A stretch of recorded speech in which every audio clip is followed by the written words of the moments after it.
Osaa baby a wo bia no ma wani nje se wo akwantuom na nkrata ho ayeden ama wo anase wo Ghana ha na pese wutu kwan baby biara befa bia yaji wusika edi na mo ani so aye wontanta ama wo nji obia endi biem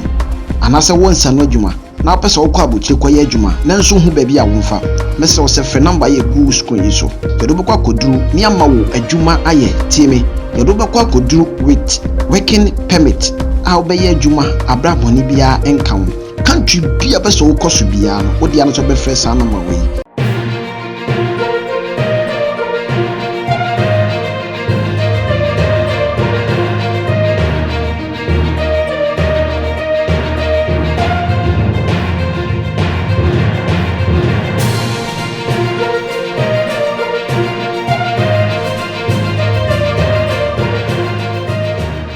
Osaa for me do bi ase eba Jude TV so ene de Kyei aba out wiem na obetuyefo se pripeska amane no ha wo mu no pripeska ensemu to pripeska because we be ma na sika ni ubotuma masa otiti se dwanti because pre na yedai ne peska bese ye koni ekotie Kyei nsem na wo ka no because sika de hia pa because de pre ne peska yenti ne tie ensem ni mu ye bese me kan nsem bi atro bat wa fa kwa adwundwiri mu ye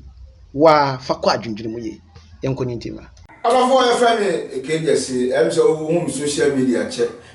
oba che dwaaya na osisi no ena me no ba kan nsem bi na nsem no ye din ne tie me pa to subscribe page no mame o subscribe ane o mia on so na ye dey video tuma na won saka hwe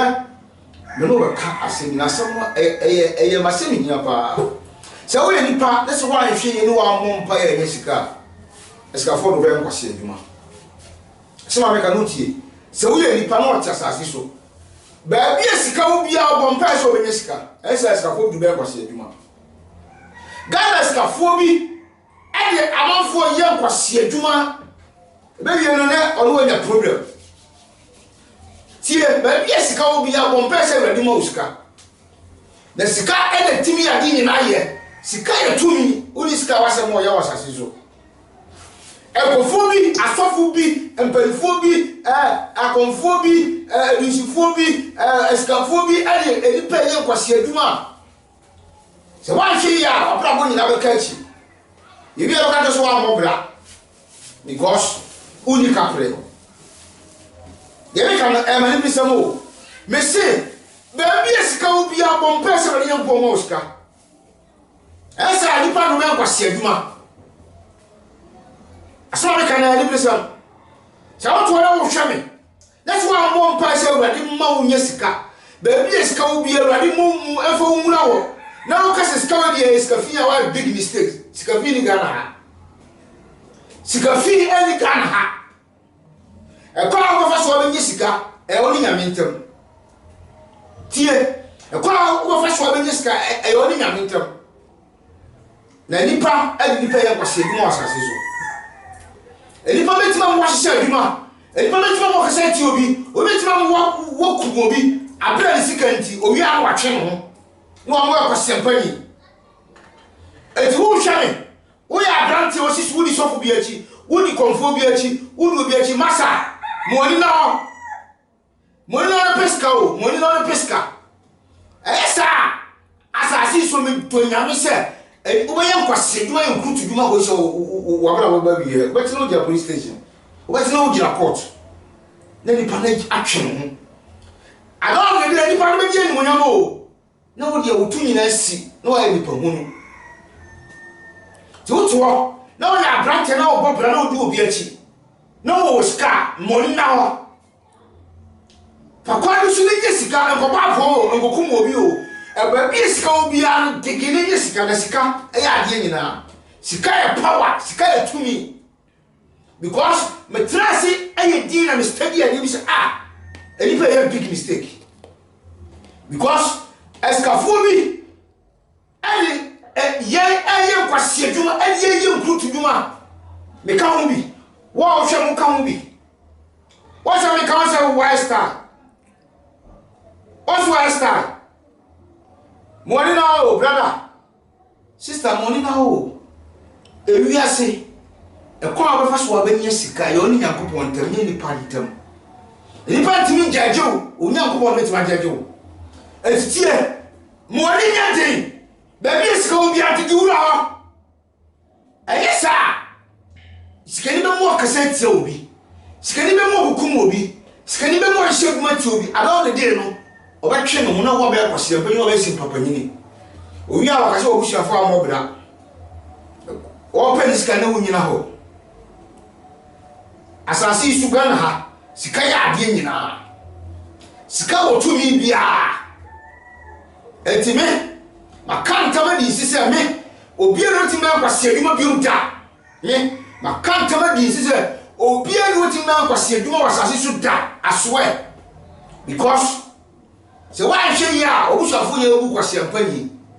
se wa hwe ya baby a woti e honfo nyina obu kwase ampanyi se wa hwe ya Oman nyina obu kwase ampanyi because of obi sikanti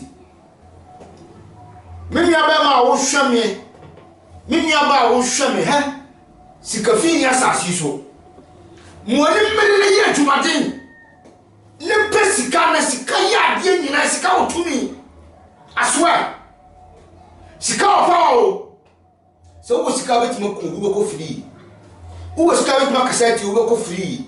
wo sika betima ya de bia ko free because of sikanti na nti o tra ho ma sika fodo e kwase adwuma o tra ma konfo abed we adwuma hu o tra ma sofo abed we kwase adwuma o tra ma businessman yi we kwase adwuma o tra ho ama nipa hunu bi we kwase adwuma because of sikanti ha moni na o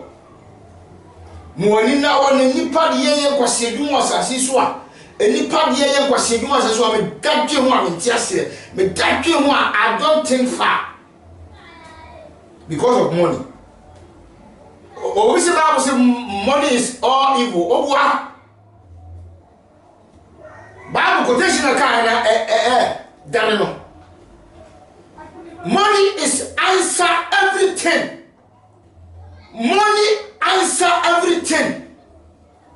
Money can bring what not there to be there. Sika din ade ni wo betim ya ba. Sika emu wo tumi.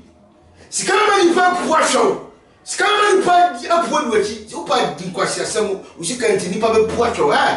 ma sika sika ya motherfucker bomb shit I swear. Sika ya motherfucker bomb shit. Sika bra money me ne ye tumadin sister money me ne ye tumadin se sika utu se sika e da ho me pa cho so nya fa wa bo ne fiscal go sika ha sika me ko ne se me nua da ho ne sika da ha aso me fiscal ne ja me nua because sika answer everything sika ma yen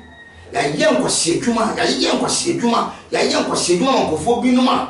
he me dadwe mu a it is a big mistake. It is what now I'm about kaji. Fight for money. E ko ba for no but dig sika na grab sika na sika die e power. Sika ba ho a okasa nipa bu. Sika ba ho a okasa obusuafo nyina di wachi. Sika ba ho man nyina botwi e be di wachi. To tra ngo hiaku. Hey. Enye bi da say ohia heavy entwi bugati wo heavy wo entwi Ferrari wo asasu ni entwi Ferrari entwi bugati na say wa atra na say ohia akum na wo say mekwa heavy a oboa onyamu pokora sa bo so because what you mean answer say what tro na ho kire say enhira no hu manyafo aboa wo tro na za no di akira so abra bo be money mere fight sika masika money misika esa ngofo bi dubai kwase adwuma. This is advice for you wa wo hwe me money mere baby esko obi atege ye adwuma din ne pesika na sika eyi ade nyina wasase so ha sika wasa me to sika eyi ade nyina me do wasia ensem ni na kesi aka no o se pre ne pesika enokre sika de eni ade nyina se woni sika wasem so se wo sika ene fiefo bon kontre ba wo nchen woni sika efiefo hu wa yetwam ebusua hia ye mfrew ni na is all about money but sika na wo pe na ape no kwan so paso nye kwa abone na daachi bi no wanka se mehunu ya nka medama se ne ya na wo hwe me a media de Jude safo medum besia peace. Thanks for watching, and please don't forget to subscribe and share for more news updates. Opese oye service ana usiesi o video camera o vision mixer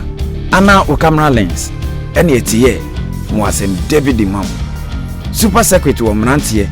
yatete wo abefo nimde kwan so wo mbetumi ayesa niam wo yina ma mo e obetie bi mo pe wo modin ye super esanse wo mo dem sonko se wo hia super secretary kira kwan a from 0543 885507